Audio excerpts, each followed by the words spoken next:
है मौत का गम किसको, मैं खून धरा को देता हूँ। सुन हमला देश के ऊपर, बंदूक उठा चल देता हूँ। नमस्कार, स्वतंत्रता दिवस की आपको बहुत बहुत शुभकामनाएं। मैं हूं आपके साथ हर्ष भारद्वाज। आजादी का जश्न है और इस जश्न में आप जरूर सराबोर होंगे, लेकिन किसी भी देश की सेना अपने खून से अपने देश को सींचती है, उसकी रक्षा में हंसते हंसते अपनी जान को न्यौछावर कर देती है। 1947 से लेकर आज तक सेना का पराक्रम शानदार रहा है, लेकिन 2014 के बाद सेना के साहस को और बल मिला। प्राचीन धर्म ग्रंथों तक में लिखा गया है कि जननी जन्म भूमिश्च स्वर्गादपि गरीयसी, अर्थात माता और मातृभूमि का स्थान स्वर्ग से भी बढ़कर है। आज की दुनिया में जब देश की ताकत का अंदाजा उसकी सैन्य ताकत से लगाया जाता है, इस लिहाज से जिस देश की सेना जितनी बड़ी, अत्याधुनिक और संख्या बल में बड़ी होती है, उसे दुनिया में उतना ही ताकतवर देश माना जाता है। और आज हमारा देश सबसे ज्यादा ताकतवर है, लेकिन यह सफर यूं ही नहीं तय हुआ। इसमें बदलती रणनीति थी, गलतियों से सीख थी और था वो अदम्य साहस जो भारत के सैनिकों ने हमेशा दिखाया। 1947 के बाद से आज तक सेना कितनी मजबूत हुई और कैसे कई गलतियों से हमने बहुत कुछ सीखा। 2014 के बाद कैसे सैन्य ताकत चौगुनी हुई, इस स्वतंत्रता दिवस पर इसकी गाथा आपके सामने होगी। साथ होंगे वो खास मेहमान जो आपको बताएंगे उस हकीकत को जिन्होंने उसे अपनी आंखों से देखा, और हमारी सेना की बढ़ती ताकत को आज पूरा देश ही नहीं, कैसे दुनिया सलाम कर रही है, वो भी आपको बताएंगे। 1947 के बाद से भारत ने कई युद्धों का दौर देखा। अपने इतिहास में हिंदुस्तान ने कई लड़ाइयां लड़ी और लगभग हर बार देश को जीत का गौरव मिला। लेकिन एक युद्ध ऐसा था जो दरअसल युद्ध नहीं, छल की दास्तान थी। जब दोस्ती की पीठ पर दगाबाजी का खंजर चलाया जाता है तो उसे 1962 का भारत चीन युद्ध कहते हैं। तब दोस्ती का भरोसा हिंदुस्तान का था, विश्वासघात का खंजर चीन का। उस युद्ध में हार से ज्यादा अपमान का लहू निकला। युद्ध के शुरू होने तक भारत को पूरा भरोसा था कि युद्ध शुरू नहीं होगा।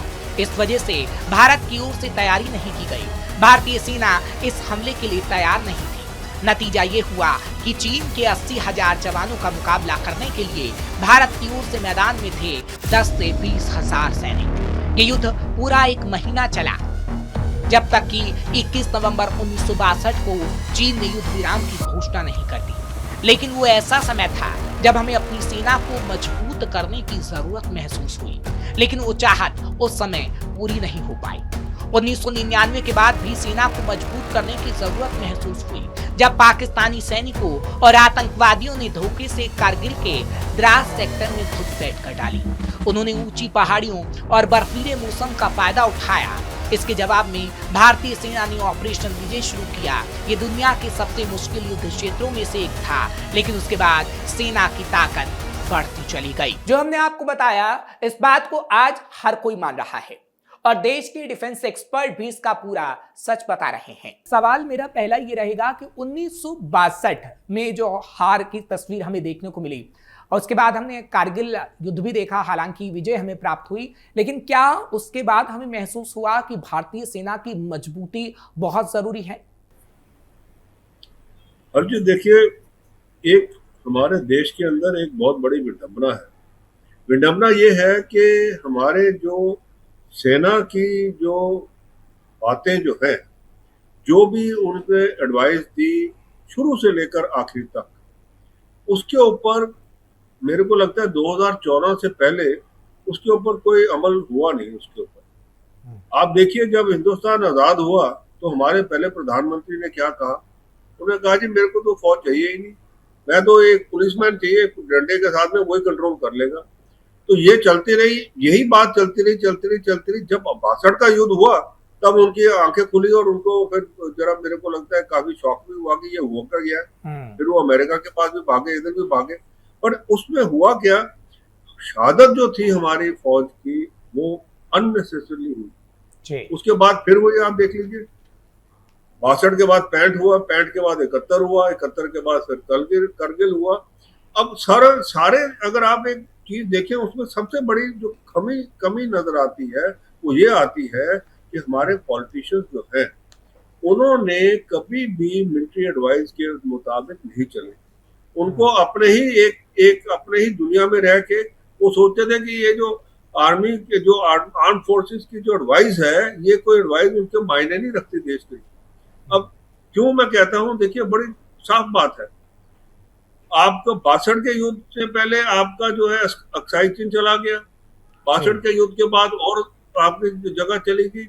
उसके बाद में 65 के युद्ध में क्या हुआ, आप लाहौर तक पहुंच गए थे, आपने हाजी पीर जो है वो भी ले लिया था इतने लोगों की शहादत के बाद।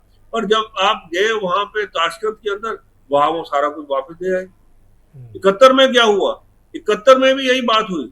आप इधर भी जो है वहां पे आपने बांग्लादेश तो आजाद कर लिया, पर आपने वेस्टर्न फ्रंट के ऊपर जब आपने इनका समझौता हुआ तो हमारा छंब का इलाका जो हमारा इलाका था वो हमने वापस नहीं लिया।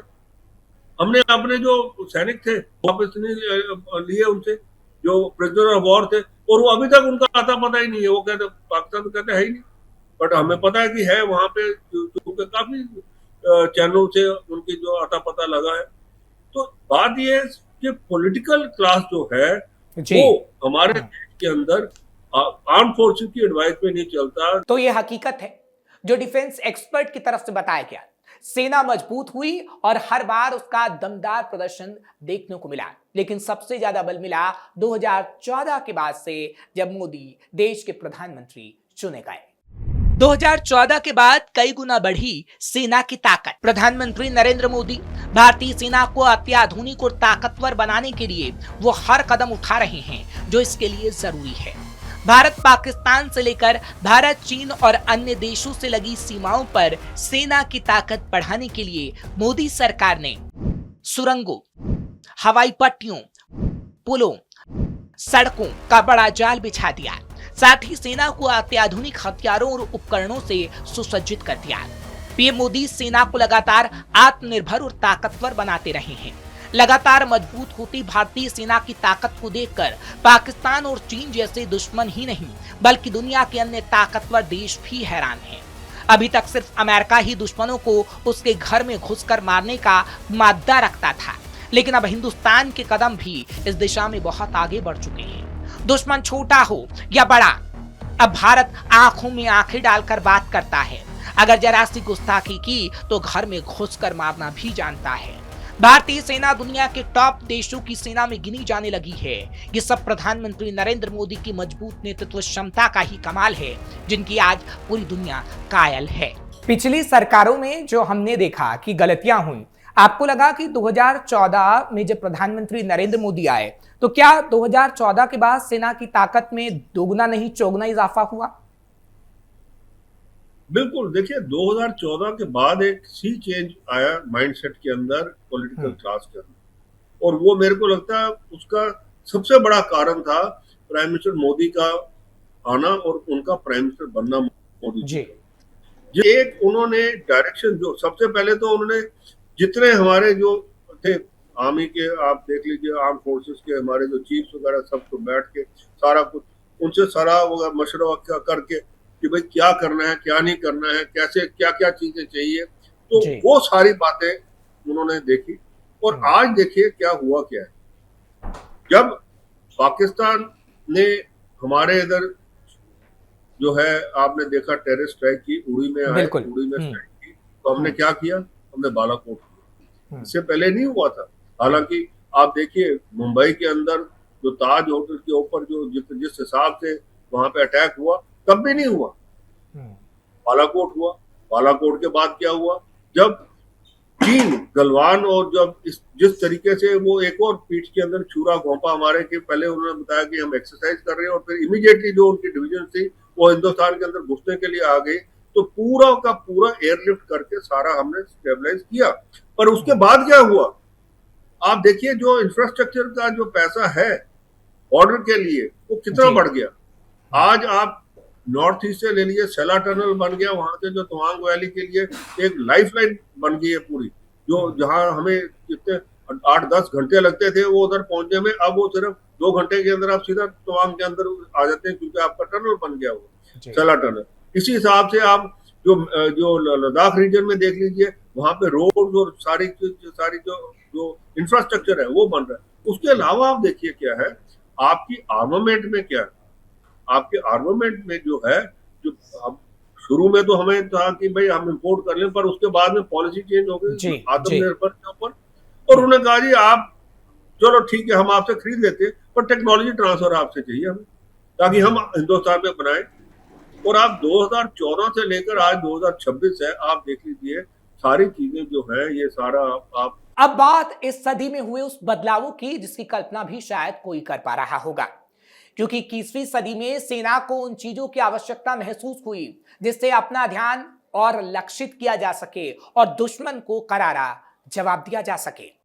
21वीं सदी में सेना पहले से ज्यादा मजबूत हुई। भारत रक्षा के क्षेत्र में खर्च करने के मामले में अमेरिका और चीन के बाद दुनिया में तीसरा सबसे बड़ा देश बन चुका है। भारतीय सेना को मजबूत बनाने के लिए सरकार कोई कोर कसर नहीं छोड़ रही। इस बीच देश की सेना इस दौरान अत्याधुनिक और खतरनाक गाइडेड मिसाइलों, एंटी टैंक मिसाइलों, टैंकों, guided rocket launcher, hand grenade, आधुनिक पनडुब्बियों से लैस हो चुकी है। खास बात यह है कि इसे भारत ने खुद अपने लिए बनाया। अब दूसरे देश भी इन हथियारों को भारत से खरीदने की इच्छा रख रहे हैं। इन रक्षा उपकरणों से सुसज्जित सेना किसी भी देश से मुकाबला करने का मादा रखती है और ये कहा जा सकता है कि 21वीं सदी में सेना पहले से ज्यादा मजबूत हुई है। 21वीं सदी की बात करूं, क्योंकि अगर दूसरे देशों की बात की जाए तो 21वीं सदी में सेना में बहुत चेंजेस आए हैं। अगर भारत की बात की जाए तो क्या 21वीं सदी में भारतीय सेना में जो बदलाव किए गए हैं, जो हमने देखा कि दुर्गम पहाड़ी क्षेत्रों में जाना काफी मुश्किल हो जाता था, आज वो मुश्किल नहीं होती है। तो 21वीं सदी की सेना को आप किस तरीके से देखते हैं और चेंजेस किस तेजी से हुआ है? देखिए, हमारे जो फौज का सबसे बड़ी चीज ये थी कि हम अपनी तरफ से तो लेसन लर्न कर लेते थे, पर हमारे पास इक्विपमेंट नहीं होता। आप देखिए, जब पहली बार जब ये 84 के अंदर जो है हमारे जो सैचिन के ऊपर सबसे पहले जो हमारा जो गया है बैसाखी के दिन, वो जनरल कुलकर्णी, वो मेरे कोर्समेट ही थे, जो वो है कोर्समेट थे नहीं है अभी भी, तो वो जब गए, उनकी टुकड़ी गई है, उनको जिस दिन उन्होंने वहां जाना था उस दिन ही सुबह उनको हाई ऑल्टीट्यूड जो क्लोथिंग है वो मिला। तो यह हालत थी। अब क्या है कि अब हमारा सारा कुछ जो है वो एक सिलसिलेवार चीज चल रही है। आप देखिए, बोफर्स जो है हमने ले तो ली, हमारे पास टेक्नोलॉजी ट्रांसफर का भी उनसे सारा पूरा मुआहदा था, पर हमारे पास यहाँ पे स्टील ही नहीं था। वो मतलब कि हिंदुस्तान में वो क्वालिटी का स्टील ही नहीं बन रहा था जिससे कि हम एक गन बना सके। तो वो फिर भारत फोर्ज ने अपना किया और उन्होंने वो उसको विकसित किया और वो उसकी गन को है जो सारी जगह दिखाया उन्होंने करके।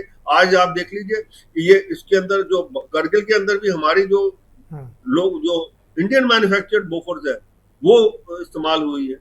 मोदी सरकार के आने के बाद बदलाव हुआ, सेना को भी बल मिला, लेकिन मोदी सरकार ने वो पॉलिसी बनाई जो काम कर गई और बड़े से बड़ा देश रक्षा क्षेत्र से जुड़े कामों में हमारे साथ मिलकर काम करना चाहता था, दोस्ती का हाथ बढ़ाना चाहता था, और ये सब मोदी सरकार आने के बाद हो सका। मोदी सरकार की पॉलिसी से सेना को बल मिला। आतंकवादियों पर पाकिस्तान में घुसकर भारतीय सेना की सर्जिकल स्ट्राइक और गलवान घाटी में चीन के साथ हुई झड़प में सेना की ताकत को दुनिया देख चुकी है। गलवान में चीनी सेना को पीछे हटने पर भारतीय सैनिकों ने मजबूर कर दिया था कि भारत अब किसी भी देश से दबने वाला नहीं रहा। इसलिए America, Germany, France, Britain, Japan जैसे ताकतवर देश भी भारत से दोस्ती को प्रगाढ़ करने में जुटे हैं। सवाल है कि क्या मोदी सरकार की पॉलिसी चेंज का ये नतीजा है और क्या इन देशों के साथ मिलकर काम करना हमारे लिए उपयोगी रहा और हमने दुनिया को दिखाया कि सेना की ताकत अदम्य है, अविश्वसनीय है, जिसका किसी देश के पास कोई तोड़ नहीं। लेकिन क्या इस बात को भी माना जाए, क्योंकि देखिए कई सवाल प्रधानमंत्री नरेंद्र मोदी पर उठते हैं कि प्रधानमंत्री नरेंद्र मोदी देश से ज्यादा विदेश में रहते हैं, लेकिन प्रधानमंत्री नरेंद्र मोदी ने क्या विदेशों में जाकर ऐसी पॉलिसी बनाई या देश में रहकर ऐसी पॉलिसी बनाई जो आज हम देख पा रहे हैं कि सेना का डंका बजता है और प्रधानमंत्री नरेंद्र मोदी की पॉलिसी का ही नतीजा है? गौर साहब, हर चीज ऐसा है। देखिए, ये जो कहना कि जी प्रधानमंत्री देश में रहते हैं ज़्यादा और हिंदुस्तान में नहीं रहते, ये तो पहले मैं कहूँगा एक कोई सोचे समझे, अगर सोचे भी तो बहुत ही बेवकूफाना स्टेटमेंट लगता है। बिल्कुल। प्रधानमंत्री ने ये देखना है कि भाई हम अपने देश के लिए क्या किस हिसाब से अपना आज की जो दुनिया के अंदर कूटनीति भी चाहिए आपको, आपको अपना डिप्लोमेटिक सारा जो है उस हिसाब से वेयर विदॉल चाहिए, आपको ट्रीटीज करनी है देशों के साथ में। आपने ये देखना है कि हमारे पास जो अब कई चीजें हैं जो हिंदुस्तान में नहीं है, कई ऐसे चीजें हैं जो हिंदुस्तान में नहीं है, हमने वो भी देखने की भाई वहां से कैसे आए। और अगर हमारे प्रधानमंत्री जी जा रहे हैं वहां पे, आप देखिए आज प्रधानमंत्री मोदी जी जी। हिंदुस्तान का, आप अगर किसी भी एनआरआई से पूछ लीजिए जो बाहर रहता है, वो यही कहेगा कि देखिए जनाब, जब हम हिंदुस्तान का पासपोर्ट पहले दिखाते थे, वो हमारे को जिस हिसाब से ट्रीट करते थे, चाहे इमिग्रेशन पे है चाहे कहीं, और आज जो ट्रीटमेंट मिलता है उसके अंदर जमीन आसमान का फर्क है। सिंपल सी बात है, बाकी आप बातें छोड़ दीजिए। अब देखिए प्रधानमंत्री जी अभी गए स्वीडन, नॉर्वे वगैरह सारे गए, वहां क्या हुआ, वहां ट्रीटी साइन हुई। नॉर्वे से आपको वो मशीन मिल रही है जो आज तक दुनिया के अंदर किसी को नहीं दी उन्होंने। कौन सी? जो आपके चिप्स बनाएगी, चिप्स के लिए वो सिर्फ नॉर्वे में थी और नॉर्वे ही उसको मैन्युफैक्चर करता था। पर यहाँ पे वो मैन्युफैक्चरिंग भी करेंगे और आपके पास जो सेमीकंडक्टर जो आपने इतना बड़ा अपना एक अभी विशाल एक जो हम आगे प्रोग्रेस करने के लिए लगे हैं, उसके अंदर चिप्स बनाने के लिए भी आपका डोमेस्टिक वहां पे सिस्टम आ जाएगा। जी, तो ये चीजें है ना। आप देखिए, आप एक जो प्रधानमंत्री हैं, मैं कहता हूँ कोई भी प्रधानमंत्री है जो पहले भी थे आज भी थे, मेरे को नहीं लगता कि वो देश के जो है बातें जो है देश के खिलाफ करते हो। पर हिस्ट्री जो है, देखिए आदमी को जज कौन करता है? हिस्ट्री। अब जितने प्रधानमंत्री थे आज हम उनको जज कर रहे हैं कि भाई उन्होंने अच्छे काम किया थे, उनके गलत काम किया थे। तो जब वो पलड़ा जो देखते हैं तो उसी हिसाब से प्राइम मिनिस्टर मोदी को भी तोला जाएगा। अब उस घटना का भी जिक्र करते हैं जिसकी चर्चा हुई भी, होती भी रहेगी, क्योंकि बोफोर्स की घटना के बाद एक ऐसा माहौल बना जिसके बाद किसी भी डील को लेकर डर था, लेकिन मोदी सरकार में वो डर दूर हुआ और देखने को मिला वो बदलाव जो पहले कभी नहीं देखा गया। बोफोर्स की घटना के बाद बना डर का माहौल। बोफोर्स घटना रक्षा सौदे में भ्रष्टाचार का मामला नहीं था, बल्कि ऐसा विवाद था जिसने देश की राजनीति की दिशा बदल दी। तत्कालीन प्रधानमंत्री राजीव गांधी की सरकार पर गंभीर सवाल उठे, सत्ता बदल गई और लगभग 4 दशक तक जांच, अदालतों और राजनीतिक बहसों का सिलसिला चलता रहा और हथियारों की खरीद को लेकर कई बार हिचकिचाहट भी देखी गई। लेकिन मोदी सरकार में यह हिचकिचाहट दूर हुई और बदलाव आया, हथियारों को खरीदने पर भी और हथियार बनाने को लेकर भी। लेकिन सर, एक घटना का अब मैं आपसे जिक्र करूंगा, क्योंकि बोफोर्स की घटना हर कोई कभी ना कभी याद करता है, और बोफोर्स की घटना के बाद क्या हमारे अंदर वो डर का माहौल पैदा हुआ? क्योंकि अगर कुछ चीजें हमें खरीदनी है या फिर आगे आने वाले समय के लिए अपनी सेना को मजबूत करना हुआ, हथियार या कुछ भी चीजें, जो डर था पहले के प्रधानमंत्री में या फिर पहले के मिनिस्टर्स में, क्या प्रधानमंत्री नरेंद्र मोदी आए तो ऐसी दूसरी घटनाएं नहीं हुई और वो डर निकला कि नहीं, अगर हम किसी से कुछ चीजें खरीदते हैं या फिर बदलाव करते हैं तो वो खुलकर करेंगे? देखिए ऐसा है कि बोफोर्स एक बड़ा अनफॉर्चुनेट चैप्टर था हमारे देश के साथ। अब उसके बाद में हुआ क्या? उसके बाद में कांग्रेस सरकार के जो हमारे जो डिफेंस मिनिस्टर थे, एंथनी जी और बाकी जो थे, उन्होंने तो बिल्कुल टेंडर करने ही बंद कर दिए। आप देखिए वो हमारी जो सबमरीन जो है जो उधर डूब गई, जो बिल्कुल उसके अंदर ब्लास्ट हुआ, आग लगी और डूब गई। क्यों? उसके अंदर बैटरीज जो थी वो जो एक्सपायर्ड बैटरीज थी जो इस्तेमाल कर रहे थे वो, क्योंकि बैटरीज हम यहाँ पे बनती नहीं थी, हिंदुस्तान में बन नहीं रही। आपने इंपोर्ट करनी है, इंपोर्ट कैसे करनी है? क्योंकि आप तैयार नहीं हो इंपोर्ट करने के लिए, और बाकी चीजें भी। अब उसके बाद क्या हुआ, जब हमारे जो मोदी जी आए हैं 2014 के बाद में, तो उन्होंने एक बड़ी पॉलिसी क्लियर कर दी। उन्होंने कहा जी प्राइवेट सेक्टर को एंटर करने दो, आप मैन्युफैक्चरिंग करना चाहते हैं आप करिए। और आप देखिए आज की डेट में आपकी बैटरीज भी यहाँ हिंदुस्तान में बन रही है, जो उसके लिए ये जो स्पेशलिस्ट बैटरीज है। उसके अलावा आपका जो एयरक्राफ्ट के इंजन वगैरह वो भी जितनी देर से चल रहा था वो अब यहाँ बन रहा है। बीते वक्त में बहुत कुछ बदला, फैसले बदले, बदलाव आया और फिर आधुनिकीकरण भी हुआ। जिससे सेना और मजबूत हुई और आज तकनीक के मेल से सेना को और मजबूती मिल रही है। तेजी से हुआ आधुनिकीकरण का काम। प्रधानमंत्री नरेंद्र मोदी के नेतृत्व में सेना के आधुनिकीकरण का काम काफी तेजी से चल रहा है। सालों से अटके पड़े रक्षा सौदों को पूरा किया जा रहा है ताकि सेना के हथियार और गोला बारूद की आवश्यकताओं को पूरा किया जा सके। प्रधानमंत्री नरेंद्र मोदी की पहल पर यह काम शुरू हुआ। मेक इन इंडिया अभियान जो लगातार परवान चढ़ता रहा, जिससे रक्षा क्षेत्र में बड़े बदलाव, रक्षा क्षेत्र में आत्मनिर्भरता, निजी कंपनियों की बढ़ती भागीदारी, 2047 तक वैश्विक रक्षा निर्यातक लक्ष्य रखा गया, जिससे धीरे धीरे प्रधानमंत्री की इस महत्वाकांक्षी योजना का परिणाम भी सामने आने लगा। पीएम मोदी ने दूसरे क्षेत्रों के साथ ही रक्षा उत्पादन के क्षेत्र में भी स्वदेशी को बढ़ावा दिया। साथ ही अब जिस आधुनिकता का उपयोग किया जा रहा है उससे सेना की ताकत को बल मिल रहा है, क्योंकि ये जो हमारी मारक क्षमता है वो भी बड़ी है तमाम चीजों की, क्योंकि ये जो आधुनिक चीजें हमारे पास हैं उसको लेकर हमने देखा है कि आधुनिकता का दौर और भी कहीं ना कहीं सफल होगा। तो आप मानते हैं कि सेना का आधुनिकीकरण हुआ है, इस वजह से भी सेना टेक्नोलॉजी में आगे बढ़ गई है और अब जो पहले जैसे युद्ध लड़े जाते थे अब टेक्नोलॉजी से भी लड़े जाते हैं और उसमें भी सेना का पावर अहम हुआ है।